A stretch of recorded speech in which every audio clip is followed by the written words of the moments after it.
بسم اللہ الرحمن الرحیم قال النبی صلی اللہ علیہ وسلم کل امتی معافا الا المجاہرین۔ حضور نبی کریم سرور دو عالم صلی اللہ علیہ وسلم نے ارشاد فرمایا،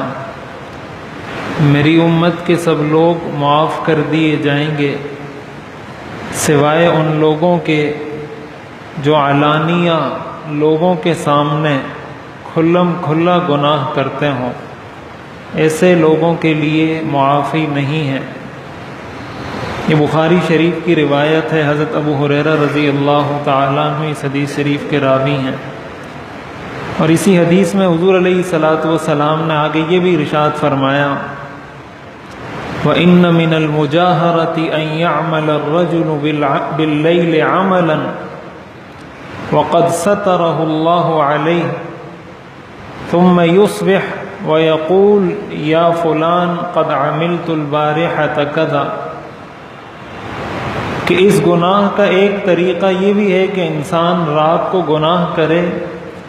اور اللہ نے اس پر پردہ ڈالا تھا، اور وہ صبح لوگوں کو کہتا پھرے کہ میں نے رات کو یہ گناہ کیا ہے، میں نے رات کو یہ گناہ کیا ہے۔ اس حدیث سے یہ معلوم ہوتا ہے کہ گناہ کرنا یہ تو ویسے ہی جرم ہے، اللہ کی نافرمانی کرنا ویسے ہی جرم ہے، اس لیے کہ اللہ نے ہمیں پیدا کیا ہے تو اپنی نافرمانی کے لیے پیدا نہیں کیا، اپنی فرمانبرداری کے لیے پیدا کیا ہے۔ لیکن یہ نافرمانی بھی دو طرح کی ہوتی ہیں، ایک یہ کہ انسان چھپ کے کوئی گناہ کرتا ہے، اور ایک یہ کہ لوگوں کے سامنے گناہ کرتا ہے۔ تو لوگوں کے سامنے کھلم کھلا جو گناہ کیے جاتے ہیں اس کی وعید بہت زیادہ سخت ہے۔ اس کی بنیادی وجہ یہ ہے کہ کھلم کھلا گناہ کرنے والا ایک تو اپنے گناہ سے دوسروں کو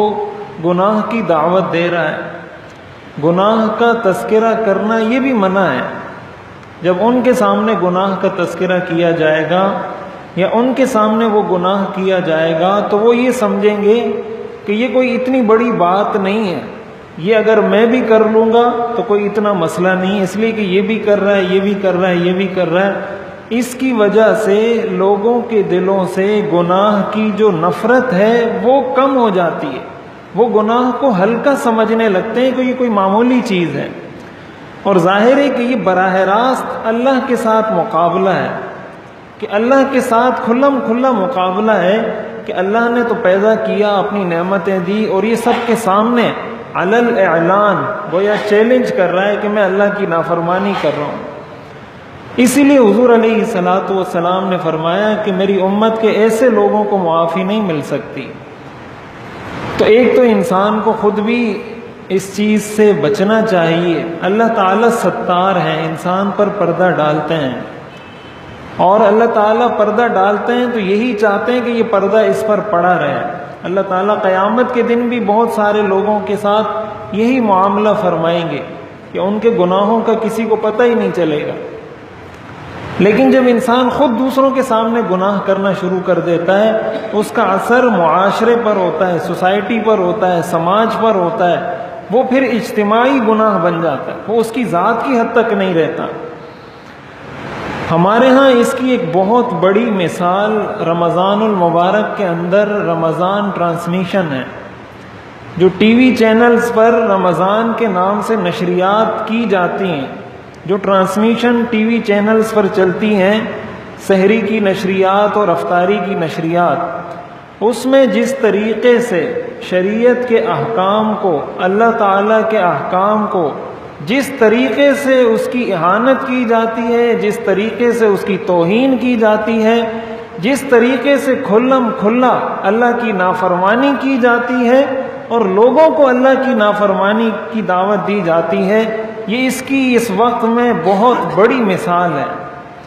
رمضان کا مہینہ پورے سال کے اندر سب سے مقدس مہینہ ہے، یہ قرآن کا مہینہ ہے، اس میں قرآن نازل ہوا، اس کا ایک ایک لمحہ اتنا قیمتی ہے، اور اس کو ہمارے ٹی وی چینلز نے وہاں پورے سال جو لوگ گانے گاتے ہیں، جو لوگ فلمیں بناتے ہیں، جو لوگ ڈرامے بناتے ہیں، وہ رمضان کی سحری اور افطاری کی نشریات میں بیٹھ جاتے ہیں لوگوں کو دین سکھانا ہے۔ لوگ یہ کہتے ہیں تو کیا دین صرف مولوی سکھائے گا؟ بھائی آپ کو وہ یہ کہے کہ نماز پڑھو تو بات سمجھ میں آتی ہے، روزہ رکھو تو سمجھ آتی ہے، دین کے اتنے تفصیلی مسائل پر ڈسکس کرنا، اس پر مباحثہ کرنا، اس پر گفتگو کرنا، اس کی تو علماء کو اجازت نہیں دی جاتی۔ اس کی تو علماء کو اجازت نہیں، جو 10 سال پڑھ لیتے ہیں ان کو اساتذہ منع کرتے ہیں کہ بھائی اتنی تفصیل میں ان چیزوں پہ بحث، آپ کی علمی شان اور علمی رتبہ اتنا نہیں ہے کہ آپ اس چیز پہ ڈسکشن کریں۔ اور وہ بیٹھ کے ہر چیز کو موضوع بحث، کبھی اس میں صحابہ کی توہین ہو جاتی ہے، کبھی اس میں انبیاء کی توہین ہو جاتی ہے۔ کئی واقعات ایسے ہوئے ہیں جس پر بعد میں پھر پابندی لگی، یہ ہوا وہ ہوا۔ تو کیا دین اتنا لاوارث ہو گیا ہے، اتنا یتیم ہو گیا ہے کہ بس اب ہم اداکاروں سے اور ایکٹروں سے اور گانا گانے والوں سے ہم دین سیکھیں گے؟ اور پھر اس کے اندر جو نیلام گھر لگائے جاتے ہیں، جو انعام گھر لگائے جاتے ہیں، اللہ سے مانگنے کا مہینہ تھا، اس میں لوگوں کو موٹر سائیکلوں کے پیچھے، گاڑیوں کے پیچھے اور پتہ نہیں کس کس چیز کے پیچھے لگا دیا ہے۔ جو اس میں مخلوط محفلیں ہوتی ہیں، مرد عورت ساتھ بیٹھتے ہیں، اس میں نمازیں قضا ہوتی ہیں، اس میں میوزک چلتا ہے، اس میں بدنظری ہوتی ہے، اور اس کے اندر رمضان کا تقدس پامال ہوتا ہے، انسان نیکی سے دور ہوتا ہے، اس کے روزے کے اثرات ختم ہوتے ہیں۔ کتنے گناہوں کا مجموعہ بنا لیا ہے اس کو۔ اور حیرت کی بات یہ ہے کہ ہمارے ہاں اچھے خاصے لوگ بڑی دلچسپی سے دیکھتے ہیں۔ عموماً جب کسی سے تذکرہ کریں تو وہ کہے گا کہ ہاں یہ بہت بری چیز ہے، اس کو ختم ہونا چاہیے، لیکن سب سے زیادہ ریٹنگ اس پروگرام کی آتی ہے جس میں سب سے زیادہ بےہودگی ہوتی ہے۔ یہ ریٹنگ ان کو کہاں سے ملتی ہے؟ یہ کسی نے دیکھا ہے تو ریٹنگ ملی ہے نا ان کو۔ تو یہاں ہمارے سامنے کہیں گے کہ ہاں ہاں بالکل اس کو بند ہونا چاہیے، جائیں گے تو گھر میں وہی چینل کھول کے اسی کو دیکھیں گے۔ تو ریٹنگ جو ملتی ہے اس کا تو پورا ایک سسٹم ہے، اس کے تحت پتہ چلتا ہے کتنے لوگوں نے اس کو دیکھا ہے، کتنے لوگوں نے اس کو دیکھا ہے، اس کے مطابق پتہ چلتا ہے کہ بھئی لوگ اس کو پسند کرتے ہیں۔ تو ہمیں کچھ شعور ہونا چاہیے یہ ہم کس طرف جا رہے ہیں۔ اگر اس طریقے سے ہم چلتے رہے تو یہ ہمارے ایمان پر بھی ڈاکہ ہے، یہ ہمارے رمضان پر بھی ڈاکہ ہے، یہ ہماری نسلوں پر بھی ڈاکہ ہے۔ اس کا احساس ابھی اگر ہمیں نہیں ہو رہا بعد میں ہوگا، لیکن ابھی ہو تو فائدہ ہوگا، بعد میں ہو تو فائدہ اتنا نہیں ہوگا۔ اس لیے اپنے بچوں کو، اپنے گھر والوں کو رمضان میں ٹی وی بند کر دیں، بس اس کے اوپر کوئی نکال دیں گھر سے اس کو رمضان میں۔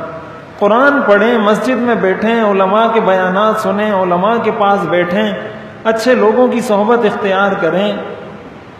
رمضان میں بس اس چیز کا اہتمام کریں کہ کھولنا ہی نہیں ہے اس میں، کیا ضرورت ہے؟ اگر آپ رمضان ٹرانسمیشن بالکل بھی ٹھیک ہوگی نا، اس کا جو شروع اور آخر کا پرومو ہوتا ہے اس میں میوزک تو ضرور ہوتا ہے نا، اور کچھ بھی نہ ہو تو میوزک بھی تو حرام ہے۔ خبریں آپ سنتے ہیں تو خبروں میں بھی تو میوزک تو ہوتا ہے۔ تو کم از کم رمضان کو تو یہ چاہیے تھا کہ ہم عام چیزیں بھی نہ دیکھتے، اور ہم خاص گناہ کرتے ہیں رمضان میں۔ عام گناہ بھی نہیں کرنے چاہیے تھے، ہم نے رمضان کو خاص گناہ کا مہینہ بنا لیا ہے۔ تو ایک تو میڈیا والوں کو بھی اس پہ غور کرنا چاہیے، جو ذمہ دار لوگ ہیں ان کو بھی غور کرنا چاہیے۔ ابھی اسلام آباد ہائی کورٹ کے جسٹس شوکت عزیز صاحب نے اس پر آج فیصلہ دیا ہے، اور وہ ماشاءاللہ بہت اچھا کام کر رہے ہیں۔ اسی لیے کہا جاتا ہے کہ جب اچھے نظریاتی لوگ اداروں میں جاتے ہیں تو اس سے قوم کو فائدہ ہوتا ہے۔ اگر کوئی پڑھ رہا ہے کالج میں، یونیورسٹی میں، لیکن وہ اس کے تصور میں، ذہن میں یہ بات ہے کہ میں مسلمان ہوں، مجھ سے شریعت کا بھی کوئی مطالبہ ہے، تو پھر اگر وہ جج ہوتا ہے تو وہاں پر بھی بیٹھ کے اس کے ذہن میں یہ ہوتا ہے کہ میں پہلے مسلمان ہوں، بعد میں جج ہوں۔ انہوں نے بہت اچھا اس پہ فیصلہ دیا، اور کل انہوں نے کہا ہے کہ میں اس پہ تفصیلی فیصلہ دوں گا، اور سارے چینلز کو اس بات کا پابند بنائیں کہ 5 وقت کی اذان اس پر نشر ہو، اور یہ نیلام گھر اور ان ساری چیزوں کو ختم کیا جائے۔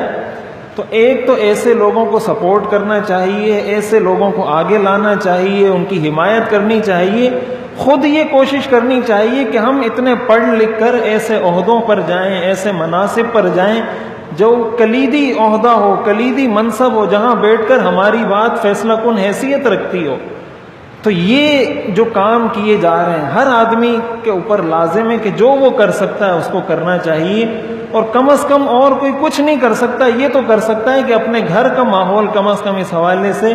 درست کر لے۔ اللہ تعالیٰ عمل کرنے کی توفیق عطا فرمائے۔